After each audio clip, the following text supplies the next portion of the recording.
부부간의 성경적 행동 원리 이런 제목으로 잠깐 하나님 말씀을 상고하고자 합니다. 부부간의 성경적 행동 원리, 우리가 늘 들었고 익숙한 말씀이지만 또 잘하지 못하는 말씀이기도 합니다.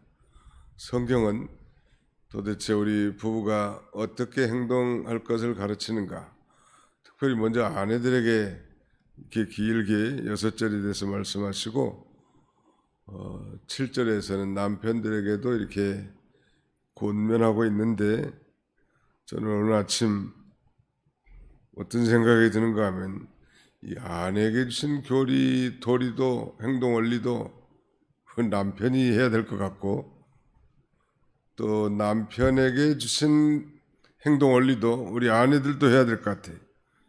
7절에 남편들아 욕을 바꿔가지고 아내들아 이렇게 하고, 아내는 남편을 읽어보니까 뭐 전혀 틀리지 않은 것 같아요.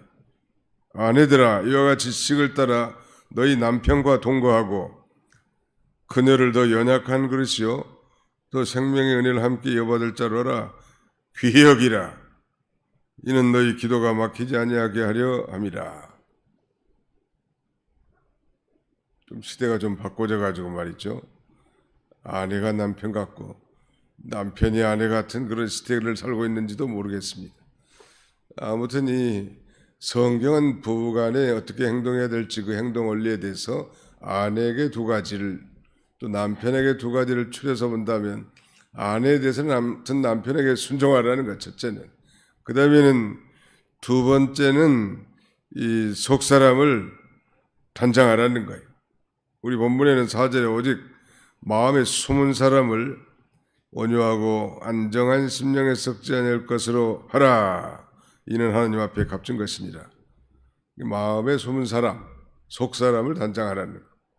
남편들에 대해서는 지식을 따라 아내와 동거하고, 2번째는 귀히 여기란. 나는 이 남편들에게 주신 행동 원리가 우리 아내에게도 적용될 것 같아요. 우리 아내들도 남편들에 대한 지식을 갖는 게 필요해요. 무식하게 자기와 같이 행동하면 가정이 깨질 수 있단 말이에요. 남편이라는 어떤 존재인가, 소위 결혼 전에 남성학에 대해서 좀 공부를 하고 결혼하면 시행착오가 적을 텐데 이 공부를 안 해놨단 말. 그 남편이 자기와 같은 줄 알고 함부로 말하고 행동하다가 그 불협화음이 생기고 불신이 쌓이게 된단 말. 그 지식을 따라 동거하는 면에 있어서는 남편도 남편이지만 아내도 남편을 잘하는 게 필요할 거예요. 자기 남편의 기질, 성향, 자라온 환경, 이런 모든 것들을 잘 알아서 지혜롭게 처신한다면 더 행복한 가정을 꾸려나갈 수 있을 것 같아요. 분명히 자기 남편의 성향이 이런 성향인데 자기와 같은 줄 알고 강요한다든지 무례하게 행동한다든지 이렇게 하면 불신이 쌓일 수밖에 없단 말. 요새는 뭐 남편은 자기 집의 큰아들이라고 할 만큼 여건이 상당히 신장된 시대인데, 우리 아내들도 남편을 귀히 여겨야 될 것 같아요. 아무튼 왜? 하나님이 보내주셨으니까. 저 생각에 뭐 자기들이 연애를 해서 뭐 콩깍지가 뒤집어 씌어져서 결혼하고 했다고 하더라도 우연히 만난 것 같지만 그 배후에는 하나님께서 이 섭리적으로 역사하셔서 자기에게 붙여준 짝인 줄 알고 그 지식을 따라 동거할 뿐만 아니라 귀히 여겨야 될 것 같아요. 남편은 두말할 것도 없고, 아내들도 마찬가지. 만약에 그렇지 않으면 7절 하반절에 이는 너희 기도가 막히지 아니하게 하렵니다. 주님과의 그 영적 교통이 안 된다는 거예요. 남편과 뭐 말다툼하고 싸우고 그 다음에는 불안 상태에서 새벽기도 나와가지고 기도가 잘 될 이유가 없겠죠. 그러므로 비단 아내와 남편을 이렇게 지목해가지고 행동 원리를 가르치는 교훈이지만 나에게 해당되지 않는 상대편의 입장에서도 우리가 깊이 좀 생각해 볼 필요가 있는 것 같습니다. 초대교회 당시에는 이 오늘날처럼 그 불신 남편을 둔 여편네들이 참 많은 것 같아요. 그래서 이 신앙생활과 가정생활이 조화가 잘 이루어지지 못한 게 큰 문제였는데, 그래서 이 기독교의 가르침을 제대로 이해하지 못해서 부인이 남편을 아마 함부로 대하고 순종하지 않은 일이 있었던 것 같아요. 그래서 바울은, 이 베드로는 여러 교회 보낸 이 편지에서 가정 내에서 부부간의 행동 원리를 이렇게 가르쳐주면서 이 남편에 대한 아내의 행동 원리의 그 첫 번째, 옛날에는 뭐 복종하라는 말도 그렇게 썼는데 순종하라는 거예요. 우리 디도서 2장 4절 한번 찾아서 읽어보겠습니다. 디도서 앞으로 넘어가시면 히브리서 앞에 디모데후서 뒤에 디도서 2장 4절입니다.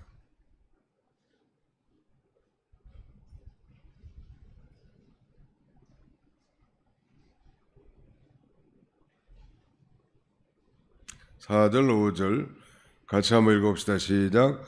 그들로 젊은 여자를 교훈하되 그 남편과 자녀를 사랑하며 신중하며 순전하며 집안일을 하며 선하며 자기 남편에게 복종하게 하라. 이는 하나님의 말씀이 비방을 받지 않게 하려 함이라. 남편에게 복종하라. 어저녁에 우리 교단 남서울로의 문정동 부교회에서 북한 선교를 위한 그 간증과 세미나 시간을 갖게 됐습니다. 늦게 교회 오니까 한 10시 좀 넘은 것 같아요. 근데 그 첫 번째 그 간증에 나온 이신의 전도사도 탈북자이신데, 먼저 예수님을 만났고 인격적 체험적으로 이제 발견하게 됐습니다. 본인도 망나니 같이 뭐 중국의 인신매매당해서 팔렸다가 8년간 중국에서 사신 분인데, 뭐 구체적인 뭐 삶을 말하지 않아도 우리가 짐작할 수 있겠죠. 인신매매당해서 돈으로 팔려가지고 중국에서 살았으니까. 그러다 이게 하나님의 은혜로 이렇게 한국에 정착을 하게 됐고, 진정으로 예수님을 만나게 되는 거였죠. 예수님을 만난 것에 대해서 먼저 만나지 못한 그 남편은 엄청나게 핍박했다는 거예요. 10년 동안 뭐 하나님을 택할 거냐 나를 택할 거냐 양자택일하라는 이 선택의 기로에서도 본인이 단호하게 하나님을 선택했고, 남편이 뭐 짐 싸가지고 나간 일이 있었어도 그러나 결국은 해피니스, 행복이라고. 남편도 예수님을 만났고 지금은 아주 신실한 크리스찬이 돼서 신학을 함께 공부하고 있다고 들은 바 있습니다. 말씀드린 요새는 그 뭐 옛날 예수 믿기 전에 이 죄 있는 그 본성을 따라서 함부로 자기 남편에게 대했다면 그 남편이 그리스도에게 돌아왔겠는가? 뭐 택한 백성이면 언젠가는 돌아올 수 있겠지만, 그러나 그 힘들었을 것 같아요.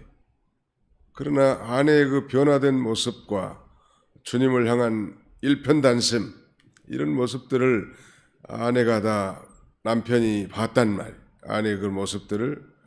그러니까 이 행동이 말하자면 상대방을 변화시키는 원동력이요. 말로 가지고는 안 되는 시대가 됐죠, 지금은. 그야말로 예수를 먼저 믿는 사람들의 책임이겠죠. 그 얼마나 힘들었겠는가. 그러니 핍박하는 남편과 동거하고 산다는 건 참 힘들 거예요. 그러나 단 한 가지, 천륜과 인륜의 충돌을 된 그런 상황에서 그분은 이 천륜을 선택한 거예요. 하나님을 선택한 거예요. 하나님을 선택하니까 결국 남편도 굴복하고 돌아와서 신실한 그리스도 안의 형제로 탈바꿈한 것이죠. 이 두 번째 당 되겠죠. 그러니까 이 속 사람을 단장하는 거, 마음에 숨은 사람을 온유함으로 잘 이 단장하는 것, 또 안정된 그 심령에 썩지 아니할 것으로 잘 단장할 때 우리에게서 가장 가까운 이웃인 우리 아내나 남편도 변화될 수 있습니다. 먼저 믿는 사람들의 책임이, 남편 전도의 최고의 전도사하고 선교사는 아내예요. 어쨌든 간에 아무튼 기도하고 눈물로 호소하고 그때는 때와 일신 하나님께 달려 있겠지만 그 순종하는 그런 자세를 취하는, 그 다음에는 이 속 사람을 잘 단장하는 거예요. 그래서 거기 그랬죠. 3장 1절 하반절에 이는 이유를 가리킵니다. 왜 남편에게 순종해야 되는가? 그거요. 이는 혹 말씀을 순종하지 않는 자라도 말로 말미암지 않고 그 안에 무엇으로 말미암아? 행실로 말미암아 구원을 받게 하려니니. 대표적인 그런 예가 될 것 같아요. 오늘 우리에게 먼저 믿음을 주시고 그 위대한 구원에 참여하게 하신 것은 우리를 향하신 하나님의 선하신 뜻이 있습니다. 믿는다고 하면서도 전혀 인격적 변화가 없다면 심각한 문제. 우리는 날마다 우리의 중생한 영이 우리 안에 내주에 계신 성령님의 인도를 따라 순종할 때 변화되는 거예요. 한 가지씩 순종하라. 끊어버리지 못한 악습들, 고질적인 습관들, 죄악들을 하나씩 다 내버려서 예수님을 닮아가면 그 행실이 전파돼 가지고 불신 남편도 구원받게 할 수 있는 원동력이 될 수 있다. 남편들에 대해서는 지식을 따라 아내와 동거하고, 우리가 늘 배운 내용이지만 두 가지, 이 지식을 따라 아내와 동거하고 귀히 여기란 말은 다른 말로 표현하면 사랑하라 이렇게 말할 수 있는데, 지식을 따라 아내와 동거하는 것에 대해서 두 가지 우리가 배운 바 있죠. 어떤 지식을 알아야 되는 거? 아내는 남편인 자기보다 더 연약한 그릇이라는 거. 두 번째는 생명의 은혜를 함께 상속받을 그런 자라는, 아내나 남편이나 영혼의 인격이나 그 영혼의 가치면에 있어서 동등하고 특별히 생명의 은혜를 함께 받을 자로 알고 귀히 여기라는, 우리는 가까이 있는 사람에 대해서 귀히 여기야 마땅한데 익숙해지다 보면 함부로 말하고 저부터도 소홀해. 당연히 목사 사모님이니까 목사인 나를 잘 도와줘야 되는 게 당연한 거 아닌가, 이렇게 생각해지네. 사실 그것도 잘못된 거예요. 어떻게 보면 가장 가까운 이웃이고 가장 오래 함께 동행할 동반자인데도 불구하고 그렇게 쉽게 안 되더라. 나와 같은 마음을 갖기를 원하면서 상대방에 대한 지식에 소홀함에 빠기 쉬운데, 아무튼 남편 된 자들에게 주신 이 교훈은, 아무튼 아내가 큰 소리를 빵빵 치고 힘이 세서 일 처리를 잘한다고 해도 아주 연약해. 제가 그건 오랫동안 목회하면서 경험한 거예요. 아주 봉사도 잘하고 충성도 잘하고 장군의 딸 같은 사람들도 아주 어쩔 때 보면 한없이 연약하고 눈물 많은 소녀같이 그런 것들을 봅니다. 하나님이 그렇게 정신적으로나 육체적으로는 두말할 것 없이 다 연약하게 만들었으니까 잘 다룬다는 게 좀 이상한 표현입니다만, 귀히 여기고 소중하게 여기고 혹시라도 깨어질까 봐 한마디 말해도 조심해. 언젠가 우리 기독 신자들의 언어 생활에 대해서 강론할 때가 있겠지만 모든 문제는 이 말이더라고.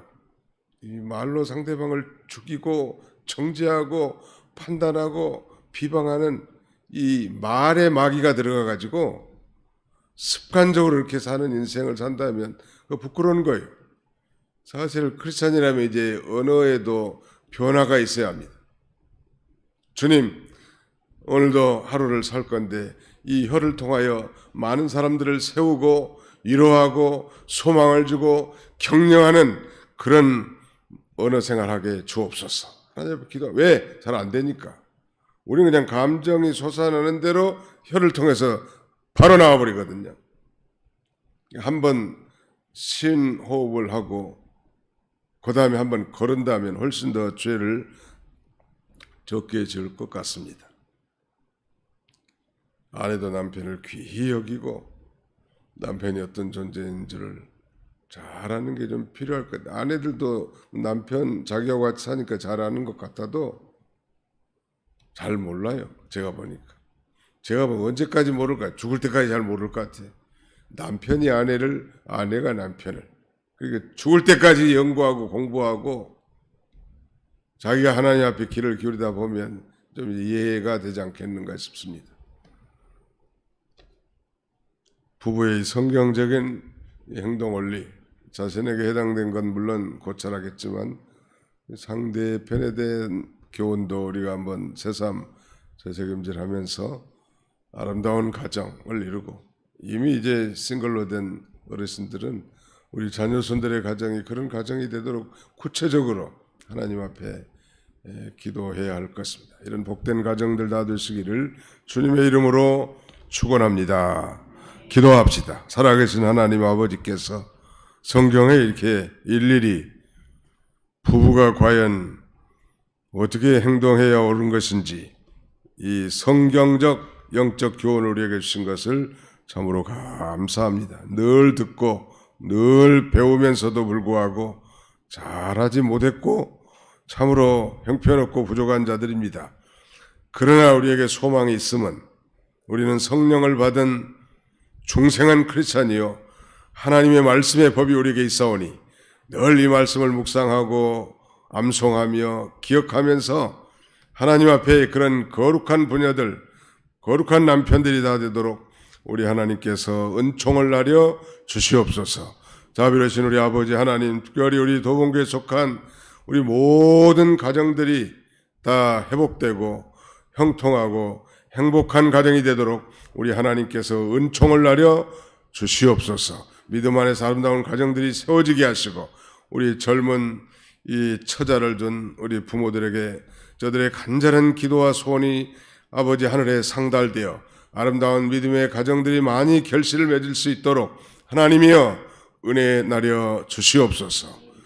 오늘 주께 여러 가지 기도 제목과 소원을 가지고 나왔사오니 하나님의 성령님께서 구체적이고 결연한 각오로 하나님 아버지 앞에 기도하고, 또 특별히 우리가 이제 북한 선교를 위해서도 하나님이 지금도 과거에도 일하셨지만 지금도 하나님의 열심으로 일하고 계시다는 사실을 우리가 확인했사오니 어떻게든지 저 북한에도 하나님 문이 열릴 것은 당연하거니와 지금도 우리가 할 수 있는 이 북한 선교의 일, 저 불쌍한 북한 동포들을 진정으로 돕고 하나님께로 인도하는 일을 우리도 잘 감당할 수 있도록, 또 우리 기도 제목에 넣어서 간절히 간구할 수 있는 우리 모두가 다 되도록 하나님께서 인도해 주시옵소서. 예수님의 이름으로 기도하옵나이다. 아멘.